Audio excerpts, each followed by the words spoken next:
1954 കേരളീയ മുസ്ലിം പാരമ്പര്യ ചരിത്രത്തിലെ ശ്രദ്ധേയമായൊരു പിറവിക്കാണ് സാക്ഷ്യം വഹിച്ചത്. പരി മുഹമ്മദ് ഹാജിയുടെയും ഖദീജ ഹജ്ജുമ്മയുടെയും മകനായി 1954 പൊന്മള അബ്ദുൽ ഖാദർ മുസ്ലിയാർ ജനിക്കുന്നത്. കർമ്മശാസ്ത്ര രംഗത്ത്, വിശേഷിച്ച് ഷാഫിഈ സരണിയിൽ ഇന്ത്യൻ ഉപഭൂഖണ്ഡത്തിലെ ഏറ്റവും വിശ്രിത പണ്ഡിത ശ്രേഷ്ഠരായാണ് ആ പിറവി പരിണമിച്ചത്. മുസ്ലിം ഉമ്മത്തിൻ്റെ ന്യായാധിപനെന്ന് വിശേഷിപ്പിക്കാവുന്ന വിശാരദനാണ് മുഹീസുന്ന എന്ന ശ്രേഷ്ഠനാമത്തിൽ വാഴ്ത്തപ്പെട്ട പൊന്മള അബ്ദുൽ ഖാദർ മുസ്ലിയാർ.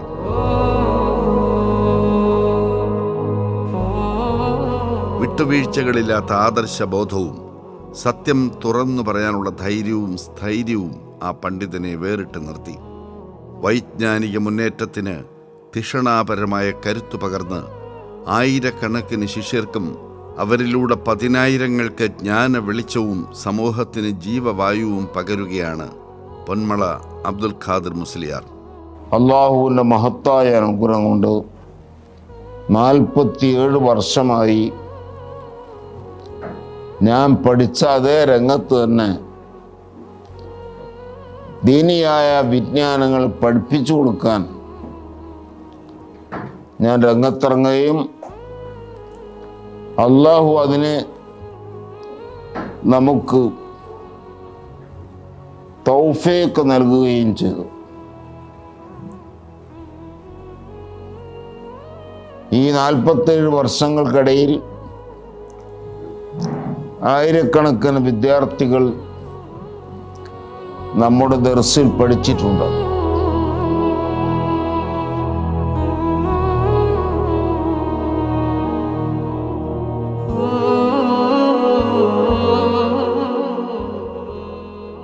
സൂഫി വര്യനായ അബ്ദുറഹ്മാൻ മുസ്ലിയാരുടെ ദർസിലും മൈലപ്പുറം ഇർഷാദുൽ ഔലാദ് മദ്രസയിലും വിജ്ഞാനം ആർജിച്ച ആ ജ്ഞാന കുതുകി പിന്നീടെത്തിയത് 20-ാം നൂറ്റാണ്ടിൻ്റെ ഉസ്താദുൽ അസാതീദ് ആയ OK ഉസ്താദിൻ്റെ ശിഷ്യനിൽ പ്രമുഖനായ കോട്ടൂർ കുഞ്ഞമ്മ മുസ്ലിയാരുടെ സവിധത്തിലായിരുന്നു. ഈ സംഗമമാണ് കേരളീയ മുസ്ലിം സമൂഹം ദർശിച്ച 20-ാം നൂറ്റാണ്ടിലെ കർമ്മശാസ്ത്ര വിശാരദനെ സൃഷ്ടിച്ചത്. 21-ാം നൂറ്റാണ്ടിലെ ഈ ഉമ്മത്തിൻ്റെ പ്രതിഭാധനനായ ഒരു ന്യായാധിപനാണ് മഹാനായ പൊന്മുള അബ്ദുൽ ഖാദർ മുസ്ലിയാർ. 5 പതിറ്റാണ്ടോളം നീണ്ടു നിന്ന തൻ്റെ വൈജ്ഞാനികമായ സബര്യ ദക്ഷിണേന്ത്യയിലെ ഏറ്റവും വലിയ ദർസ് ശൃംഖലയെ അത് സൃഷ്ടിച്ചു. അതാണ് മുഹീസുന്ന. പഠനശേഷം തൻ്റെ മത അധ്യാപനം ആരംഭിക്കുന്നത് മലപ്പുറം കൂരിയാടാണ്. ശേഷം തലക്കടത്തൂർ, പുത്തൻപള്ളി എന്നിവിടങ്ങളിൽ മുദിരിസായി. അൽ മുബാറക്കിലെ ചോദ്യോത്തര പങ്ക്തി കൈകാര്യം ചെയ്യവെയാണ് പൊന്മള അബ്ദുൽ ഖാദർ മുസ്ലിയാരുടെ അറിവിൻ്റെ ആഴം പൊതുസമൂഹം മനസ്സിലാക്കുന്നത്. മഹിതമായ സ്വഭാവ മഹിമയും ധൈഷണിക പ്രഭാവവും 4 മദ്ഹബിലെയും അഗാധ ജ്ഞാനവും അദ്ദേഹത്തെ വ്യതിരിക്തനാക്കുന്നു. ഗുരുമുഖത്തു നിന്ന് ആർജിച്ച വിജ്ഞാനം വരും തലമുറയ്ക്ക് പകർന്നു നൽകാനും സ്ഥായിയായി നിലനിൽക്കാനും 2 വഴികളാണ് ഉസ്താദ് സ്വീകരിച്ചത്. ഒന്ന് ഗ്രന്ഥരചനയും മറ്റൊന്ന് ജ്ഞാനപ്രസരണ സംവിധാനങ്ങളുടെ സൃഷ്ടിപ്പും.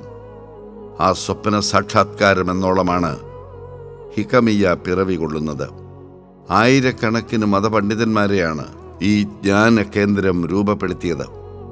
പൊന്മള അബ്ദുൽ ഖാദർ മുസ്ലിയാരുടെ ശിഷ്യ സമൂഹത്തെ രൂപപ്പെടുത്തിയ മുഹീസുന്ന സംവിധാനം ഇന്ത്യയിലെ തന്നെ ഏറ്റവും വലിയ പാരമ്പര്യ ദർസ് നെറ്റ്വർക്കായിരിക്കും.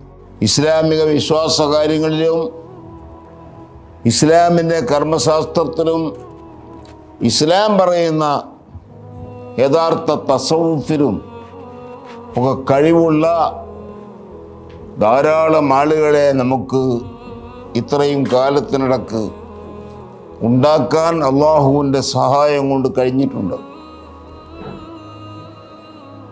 അതിവിടെ ദർസ് മാത്രം കഴിഞ്ഞ് ഒരുപാട് സ്ഥലങ്ങളിൽ ഞാൻ ദർസ് നടത്തി. അത് കഴിഞ്ഞ് പിന്നെ അത് വിരാമം കുറിക്കാൻ പാടില്ലല്ലോ. അത് തുടർന്നും നടന്നുകൊണ്ടിരിക്കണം. നമ്മൾ കാലശേഷവും നടക്കണം. അതിനുവേണ്ടി എല്ലാത്തിൻ്റെയും ഒരു അവസാനത്തെ സമുച്ചയമാണ് നമ്മുടെ ഈ ജാമിഅ ഹിക്മയ്യ.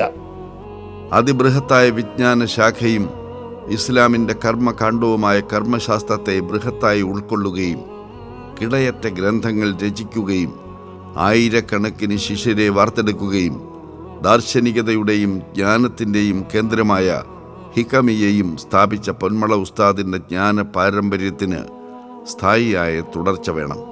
ചരിത്രത്തിൽ അത്യപൂർവമായി പിറവി കൊള്ളുന്ന ഇത്തരം പ്രസ്ഥാനങ്ങൾ, മുഹയ്യിസുന്ന പോലുള്ള പ്രസ്ഥാനങ്ങൾ, അത് നിലനിൽക്കേണ്ടത് കാലഘട്ടത്തിൻ്റെ ആവശ്യമാണ്. അതുകൊണ്ട് തന്നെ അതിൻ്റെ നിലനിൽപ്പിനും അതിൻ്റെ വളർച്ചയ്ക്കും സ്ഥായിയായ ഒരു വരുമാന മാർഗം ചിന്തിച്ചപ്പോഴാണ് പുതിയ ഒരു പ്രൊജക്റ്റിന് രൂപം കൊള്ളുന്നത്. അതിനാണ് ഹിക്കമിയ സസ്റ്റൈനബിൾ പ്രോജക്റ്റ്. 8 ഏക്കറിലായി 250ഓളം വിദ്യാർത്ഥികൾക്ക് താമസിച്ച് പഠിക്കാനുള്ള അത്യാധുനിക സംവിധാനവും ഉന്നത വിദ്യാഭ്യാസ രംഗത്തെ ഏറ്റവും നൂതനമായ ക്യാമ്പസും ഉൾക്കൊള്ളുന്ന 18 കോടിയുടെ പദ്ധതിയാണ് ഹിക്കമിയ സസ്റ്റൈനബിൾ പ്രോജക്റ്റ്.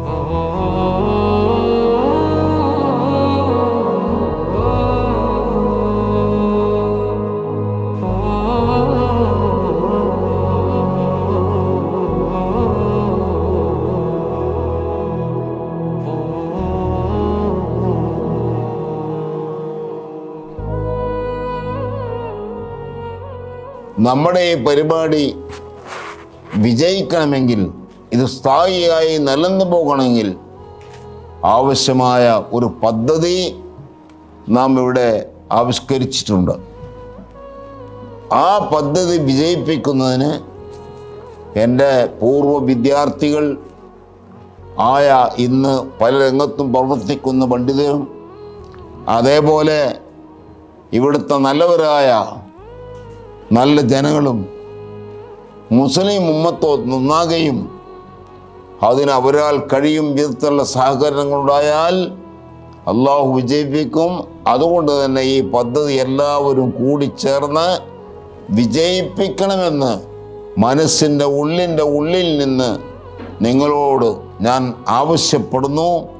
പൊന്മള ഉസ്താദിൻ്റെ സ്വപ്ന സാക്ഷാത്കാരത്തിനായി നമുക്ക് ഈ പദ്ധതി ഏറ്റെടുക്കാം.